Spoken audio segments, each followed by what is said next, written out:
Israel, Gaza. Obviously, the biggest, most important, interesting thing happening on Earth right now. Maybe you couldn't tell because you were watching the news. Nobody's talking about it for real, so I got you. So you're doom scrolling your favorite social media feed, and dead babies flood your screen.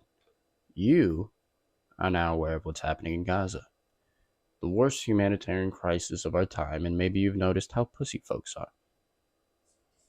Enter a dual reality as though Gaza doesn't even exist. You witness them go to impressive feats to pretend like other things are somehow more important and interesting than Gaza. In 1984 style gaslighting about the state of the world, they talk about Trump like he's Gaza. Pushing frivolous Russia bad stories. If they do get covered, the news uses such extreme kid gloves, Israel just bombed them. Enlightened truth tellers like SNL and Colbert are as though Gaza never existed. Others, such as Bill Maher, have flat out joined the kid killing campaign. But hey, it's the end of TV, anyways. As of now, 3 times as many civilians have been killed in Gaza than in all of Ukraine, in a population where half the people are children. You wouldn't know by the round the clock Russia Ukraine news coverage. Over 90% of Gaza is unlivable in a place more population dense than London. So the next time you see Rachel Maddow reading a poem on the importance of journalism because Trump hit the press box with another zinger, remember 88 journalists have been killed in Gaza by Israel so far, and that's not including the families of the journalists who are also known to be regularly and intensely targeted. Remember this next time they talk about Putin and Navalny in his press. This is the highest daily death rate in any 21st century conflict. Israel is killing 250 Palestinians per day in Gaza. Nancy Pelosi sees and hears all of this, and the pro-Palestine protesters, and calls them Russian and Chinese agents and assets. Then she'll ask them to vote for her.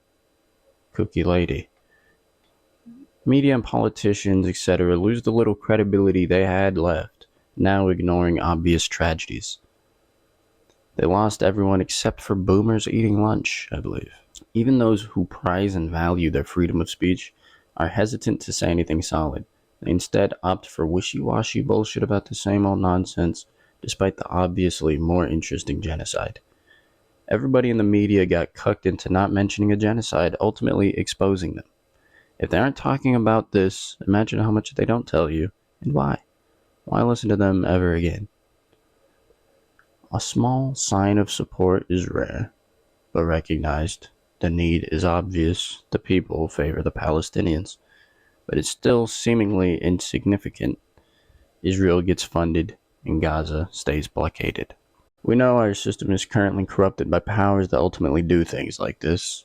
Obviously, our whole society is bought and sold to be exploited, manipulated, and controlled by entities with no ties to any other particular well-being than their own collection of money and power.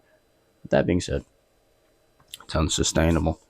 No doubt this genocidal brutality will come to an end. All these TikToks in a museum, no more wondering how your favorite celebrity feels about it, and no more kids crushed by American tax dollars. But for now, we make our way through the murky, murky waters with Amy Schumer and the military-industrial complex. Ultimately, the people are with Gaza, but the power isn't. I've never seen such a diverse spectrum of people unified behind one idea. Me and Nick Fuentes agree on this, just this only. And that shows the scale and the impact of these atrocities. And look, folks, many have gone out sad on this one, but we don't have to. Just mentioning Palestine can put you ahead of all of them.